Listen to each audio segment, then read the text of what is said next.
इसी डिस्कशन को आगे बढ़ाते हैं। सीनियर एंकर पर्सन सहाफी तजियाकार शाहजेब खानजादा ने भी हमें ज्वाइन किया। शाहजेब, इंतहाई अहम ये फैसला supreme court review of orders and judgments act कलअदम करार दे दिया गया है। एक तो इस एक्ट का कलअदम होना और फिर इसकी टाइमिंग, असेंबली तहलील होती है, एक दो दिन में ये फैसला आता है, क्या कहेंगे आप? जो टाइमिंग है जाहिर है वो बहुत अहम है, क्योंकि जाहिर फैसला तो मुतवक्का ही है। ये नहीं था कि कोई अलग तवक्को की जा रही थी कि कोई अलग किस्म का फैसला आएगा, मगर कोई 3 महीने हो गए थे, इसलिए सवाल उठ रहा था कि फैसला आ क्यों नहीं रहा है। एक और अहम बात ये थी कि जाहिर 2 कवानीन थे, एक ये सुप्रीम कोर्ट रिव्यू एक्ट था, दूसरा सुप्रीम कोर्ट प्रोसीजर एक्ट था, जिसमें सुप्रीम कोर्ट को पाबंद किया गया था या फिर ये कम से कम उनके रूल्स बनाए गए थे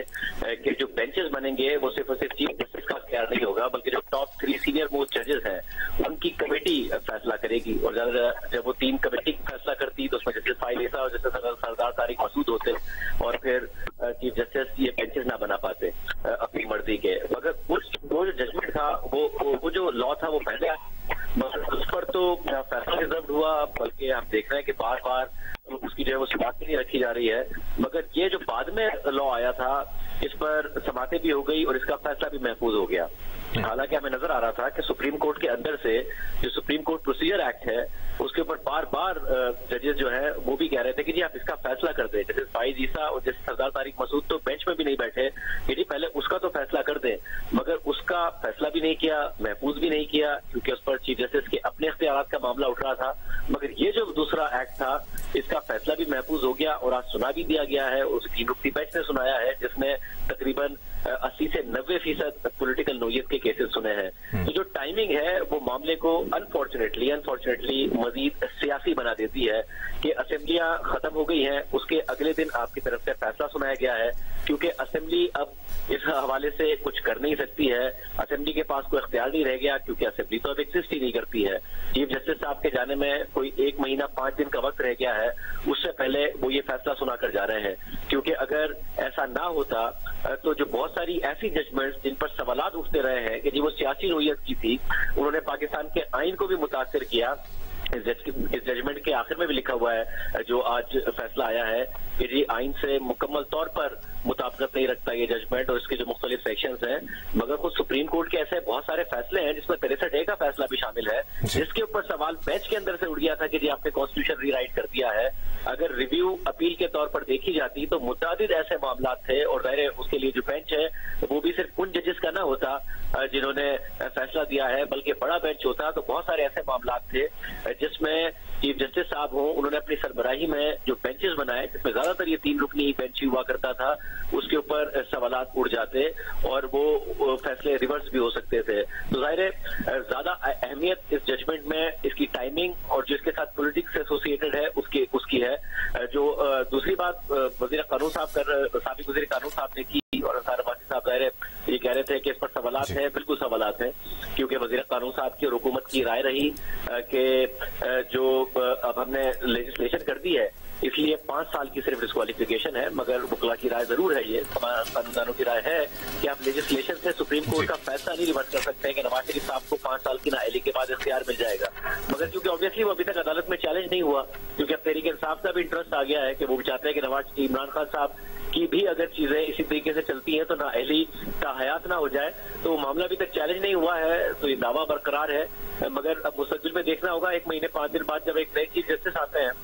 वो इस मामले पे क्या करते हैं। शाहजेब, जिस तरह इससे पहले आपके सामने एक सवाल रखा था कि एक्ट कलअदम करार देने से नवाज शरीफ की नाअहली चैलेंज किए जाना और ओवरऑल जो इम्पैक्ट, फिर शहबाज शरीफ साहब ने इंटरव्यू में कहा कि नवाज शरीफ साहब अगले माह आएंगे। अब इस फैसले को मद्देनजर रखते हुए आपको लगता है कि नवाज शरीफ का पाकिस्तान आना मजीद ताखीर का शिकार हो सकता है? देखिए, वो तो वजीर कानून साहब ने भी कहा मुबशिर के कोई मुतासिर नहीं होगा जो भी नवाज शरीफ साहब का रिटर्न का मामला है, क्योंकि वो सहारा ले रहे हैं उस कानून साजी का कि जिसके तहत अहली है उसको 5 साल कर दिया गया है। जाहिर उस पर डिस्प्यूट अपनी जगह बरकरार है, मगर जो सियासत इस सारे मामले के साथ इन्वॉल्व है, जाते जाते जैसे उमर बदियाल साहब ने मजीद मुतनाज़ किया है। उनका जो पूरा टेन्योर है वो तनाज़ात से भरा हुआ है और ऐसे तनाज़ात हैं जिसमें उन्होंने सुप्रीम कोर्ट को तकसीम दर तकसीम कर दिया। जजेस जो है वो उनकी बात से एग्री नहीं करते और अनफॉर्चुनेट बात यह है कि ऐसे जजेस जिनकी अक्रॉस द बोर्ड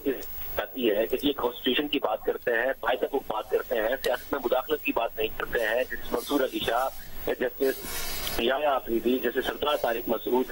इसके अलावा गैर जैसे साइद ईसा साहब और जैसे मंदू खेल हो, तो जैसे रतन अल्लाह हो, ये वो जजेस हैं जिनकी बहुत ज्यादा अक्रॉस द बोर्ड हमने देखा है कि इज्जत की जाती है कि ये आइन की बात करने वाले, कॉन्स्टिट्यूशन की बात करने वाले जजेस,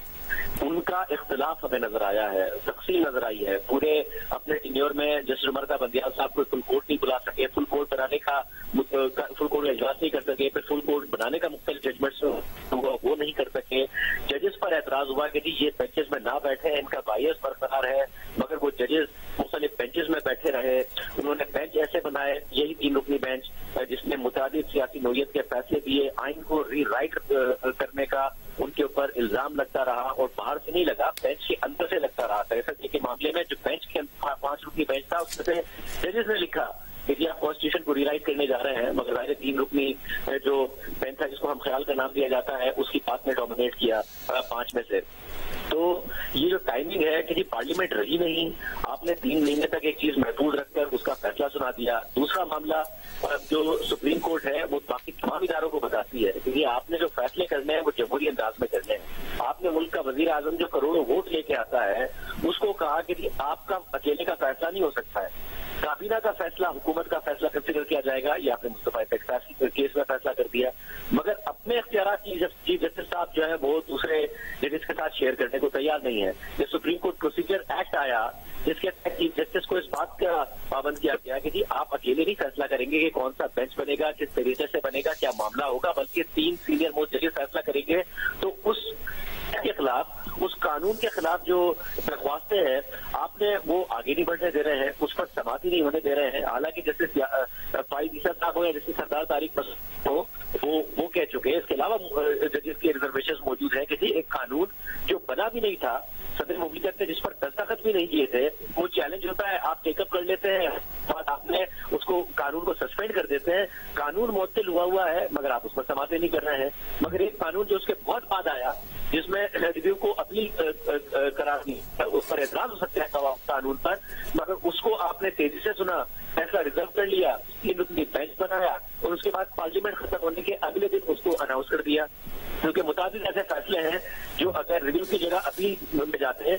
और जो रिव्यू में आमतौर पर वही बेंच सुनता है जिसने फैसला दिया होता है, मगर अगर बड़ा बेंच सुनता कानून के मुताबिक तो बहुत ज्यादा इम्कान था कि फैसले रिवर्स होते, ना सिर्फ रिवर्स होते बल्कि जजेस बताते कि वो फैसले आईनी और कानूनी तौर पर कितने कमजोर हैं। तो आपने पार्लियामेंट के खत्म होने के 1 दिन बाद फौरन फैसला सुना दिया है और उसको आइन और कानून के मुतसादिम करार देते हैं। ये बात और वाज़ेह हो मुबशिर कि सुप्रीम कोर्ट प्रोसीजर एक्ट जो था उसको तो आपने नहीं आगे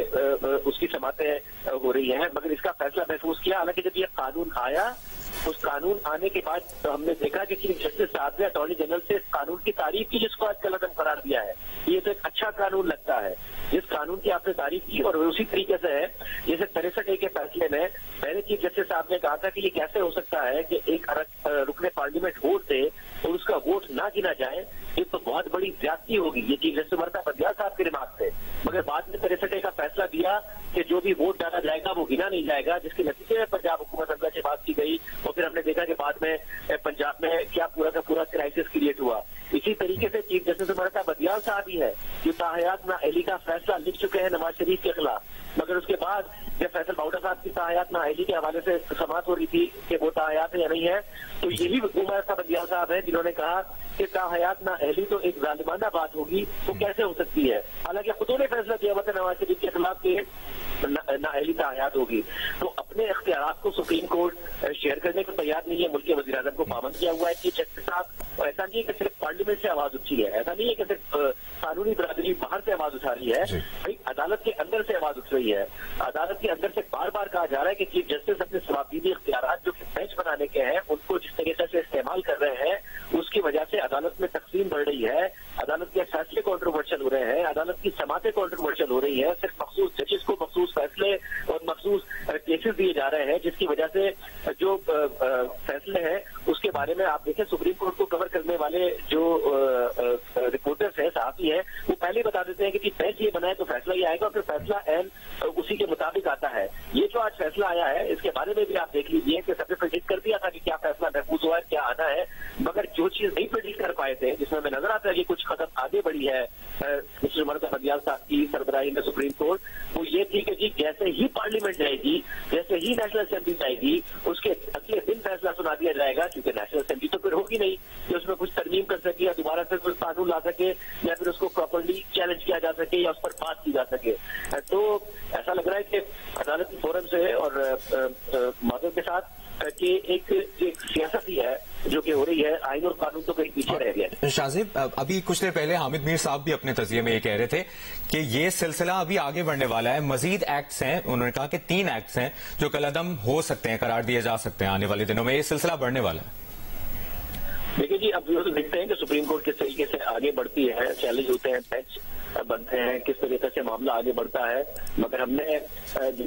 चाहे जैसे साकिब निसार साहब हो या फिर जस्टिस मरहम बंदियाल साहब हो, हमने देखा है कि जो अदालत है वो ज्यादा कॉन्ट्रोवर्शियल हमें होती नजर आई इनके टेन्योर में। और जब आप सियासत में और सियासी मामलात के फैसलों में पढ़ते हैं और इस तरीके से पढ़ते हैं कि बेंचेस पर भी एतराज हो, एक फैसला दूसरे फैसले से मुताबिकत ना रखता हो, बेंच के अंदर से जजेस कह रहे हो कि जी आप फुल कोर्ट बना दें, फिर बेंच के अंदर से जजेस कह रहे हो कि जी आप पहले उस कानून का तो फैसला करते हैं जो आपके अपने अख्तियारात से मुताबिक है, उसके बाद बेंच बना दें, जब बेंच के अंदर से जजेस कह रहे हो कि जो आप फैसले दे रहे हैं वो आइन को रीराइट करने के मुताबिक है, यानी दोबारा लिखने के मुताबिक है, ये तकसीम इतनी हो रही हो कि आप फुल कोर्ट ना बना पाए, आप फुल कोर्ट के इजलास ना बुला पाए, आप फैसले ऐसे दें जो कि